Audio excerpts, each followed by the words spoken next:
Hello everyone, I'm Dr. Lawrence Clark, author of Neat Economic Stuff. Today I'm going to give you a little video tutorial of the war against e-cigarettes with an economic analysis for you.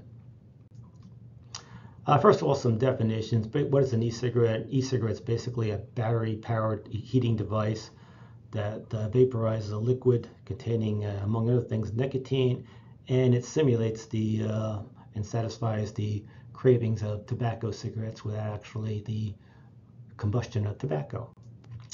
The e-cigarettes is basically a collection of about 466 mostly small and medium-sized firms. As economists would describe it as a monopolistically competitive industry, easy entry and exit. There's no regulation in the industry. The firms make modest profits, or what economists would call zero economic profits in the long run. Why e-cigarettes? What's the advantages over tobacco cigarettes? Well, one, they have a much lower health risk. According to one study by the Public Health of England, they're about 95% less harmful than tobacco smoking. They satisfy many of the physiological and psychological cravings of tobacco smoking without the combustion of tobacco. And they have more social acceptance and face less social scorn than tobacco cigarettes.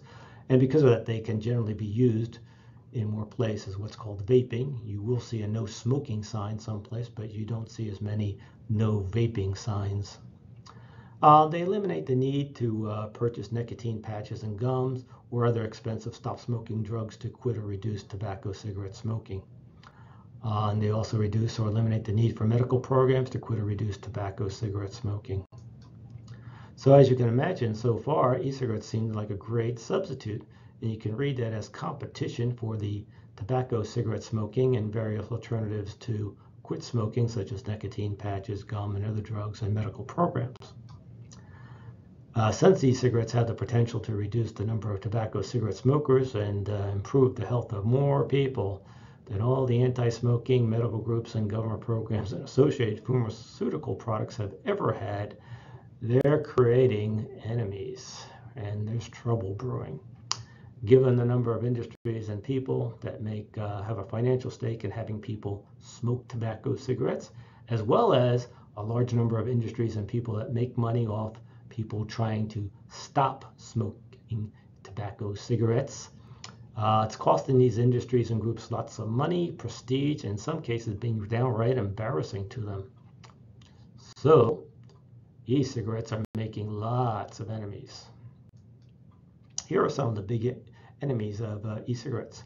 Again, we got big cigarette companies, big pharmaceutical, the FDA, medical associations, anti-tobacco smoking groups, and state and federal governments.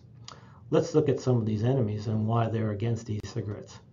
Well, big cigarette knows that e-cigarettes reduce the demand for tobacco cigarettes, restricts the ability to raise revenues through price increases, which is their future for revenue growth. It weakens the newly formed tobacco cigarette cartel, and it reduces revenue and profits for the companies. Now, even though some of these big cigarettes do have e-cigarette subsidiaries, they are not and will never be as profitable as tobacco cigarettes are under the current market structure.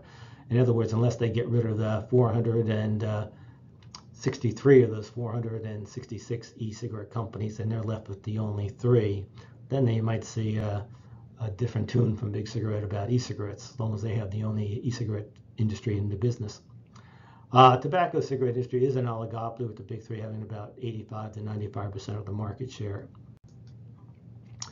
The pharmaceutical companies have a dog in this fight too. They know that e-cigarettes reduces the demand for stop smoking aids such as nicotine patches, gum, and other prescription drugs, and it restricts their ability to raise revenue through price increases, so it has an effect of reducing their revenue and profits.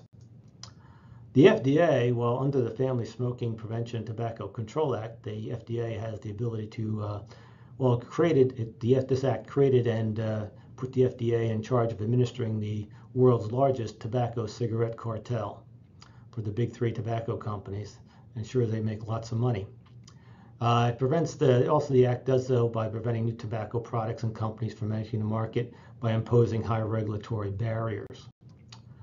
It also prevents competition among these firms by prohibiting advertising, and is trying to regulate and prevent from being marketed substitute products for tobacco cigarettes, such as e-cigarettes. E-cigarettes have the biggest target on them, as any product out there because they're a big threat to the newly formed FDA tobacco cigarette cartel.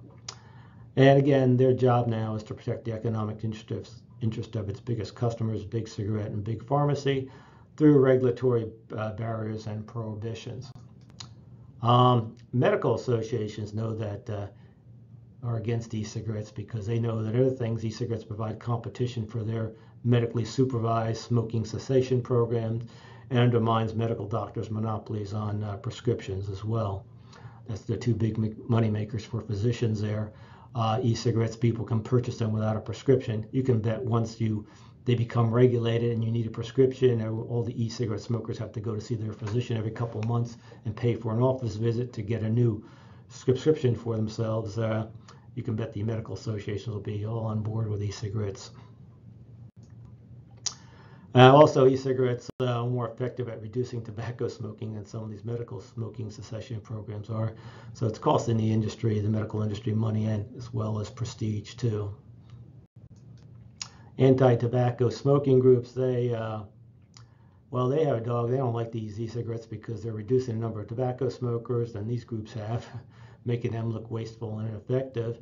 And e-cigarettes may be reducing the profits from their fundraising efforts and hurting membership recruitments. They generally make them look bad. Plus, a few members of these groups are just outright tyrants. They see something someone's doing and they just don't want them to do it, so they're going to do whatever means necessary to stop people from doing something they don't like. That's all. Federal and state governments know that e-cigarettes are reducing demand for tobacco cigarettes, therefore causing a reduction in tax revenues. Also, e-cigarettes are making the demand for tobacco cigarettes more price elastic, sensitive. So every time they raise tax rates or tax amounts on cigarettes, they don't see an increase in revenue. They see a decrease in revenue as people start switching to e-cigarettes. And they also know that these e-cigarettes have done more to reduce the number of cigarette smokers out there, tobacco cigarette smokers, than many of their instituted government programs have, making these programs look ineffective and wasteful. So basically, with all these three enemies, what's the plan of attack against e-cigarettes? Well, what you want to do is you want to regulate, harass, and tax e-cigarettes out of existence, pretty much just like they did to what they call the RYO industry, which is roll your own industry. Used to be very big where you could buy bulk tobacco and roll your own cigarettes there.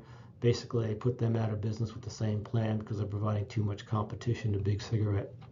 But anytime you want to get rid of an industry, you don't just say, help us make more money by regulating and taxing our competitors out of business. What you do then, you always usually cite some sort of public health and safety reason. We need regulation to protect the public health and safety and convenience, promote stable and orderly markets, or something like that, even though that has nothing to do with the issue. And currently the method being used to rile up public support against e-cigarettes is the tyranny of the children argument.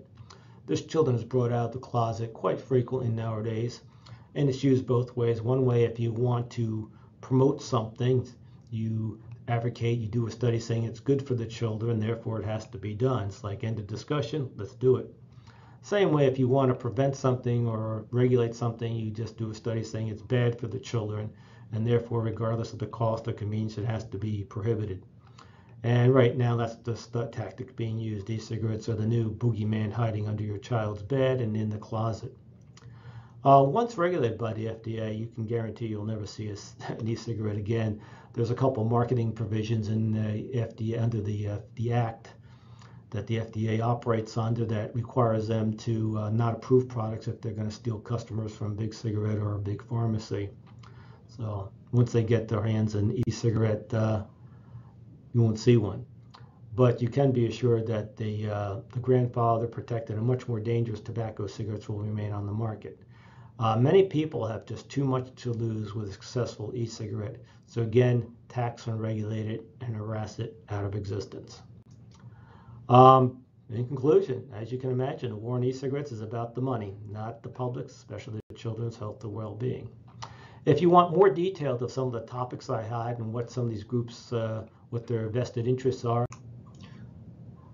and if you want more information about the topics discussed, then I would suggest you just pick up a copy of Neat Economic Stuff and read it, particularly chapters 9, 10, 11, 12, 13, and 14.